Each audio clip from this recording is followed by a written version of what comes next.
I don't know. And people are believing the hype around Farage. Yeah, yeah. And he's this great talker. He talks to the people. Since when? What am I Mm. not seeing that other people are seeing? Do you think there's an element of, like I was thinking earlier about the increase in interest from young people in religion? And this is a episode of the newsagents earlier, and the title of it was like, "Why are young people moving towards Christianity?"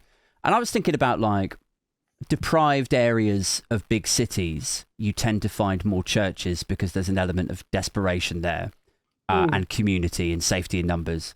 Yeah. And I wonder if there is a sort of Messiah complexy kind of thing to this, where in desperation, where people don't have a job for life, where it's impossible to get on the ladder and attain any sort of financial security, do they move towards a sort of messianic figure where, and I'm not saying Nigel is Jesus or Trump is Jesus or God or anything, but is there a draw to them where it's substanceless? Yes.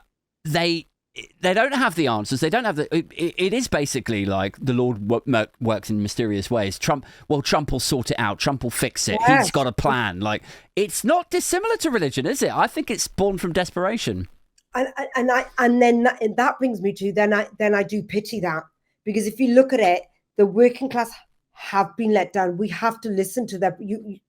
You can't be in any kind of media game, politics game, or even just a human level. You have to understand their struggles. My daughter's doing politics and she's like, Mum, you can't dismiss their concerns.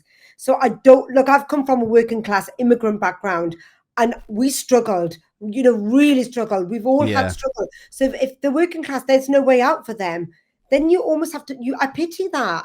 Yeah. Because then that is their only hope.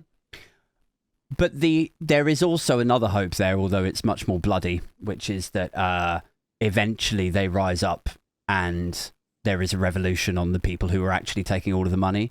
Like, this sort of thing is not sustainable. You can keep looting the working class, keep oppressing the poor to an extent, but when you, like, there's been studies on this stuff, like where if you remove home ownership from people, they behave more erratically. They're more likely to riot. And that's exactly what's happened, right? So people don't have that financial security. They don't have a mortgage to pay at the end of the month in the same way that they used to. I like have a mortgage, but I don't feel financially stable. There's this real like brittle feeling where you don't have the same stake in society as you maybe would have done 30 or 40 years ago. Yes. And so then when you see a crack, like a doorway, then like, oh, we can tear it all down, burn it all down and start again. There's an attraction to that, isn't there?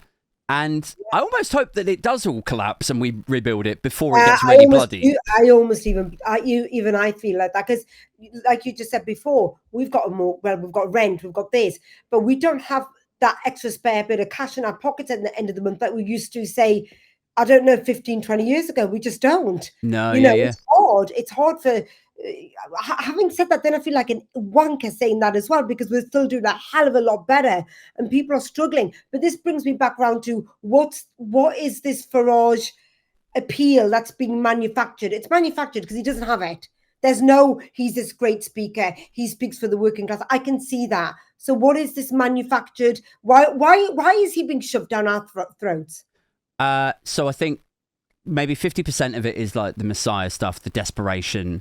They see him up there behind a podium pretending to have answers. And even though the answers that he presents to us are easily dismantleable, and we can get onto that maybe in a minute. But I think the other side of it is that, like a lot of right-wing populists, he has the money and support of really rich and powerful people behind him.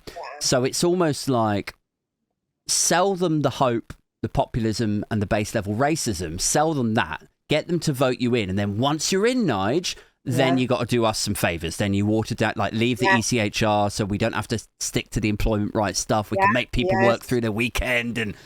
And so I think it's a mix of desperation and the media and like PR campaigns lobbying rich people, all saying, yeah, this is the guy. Look at him. Isn't he great?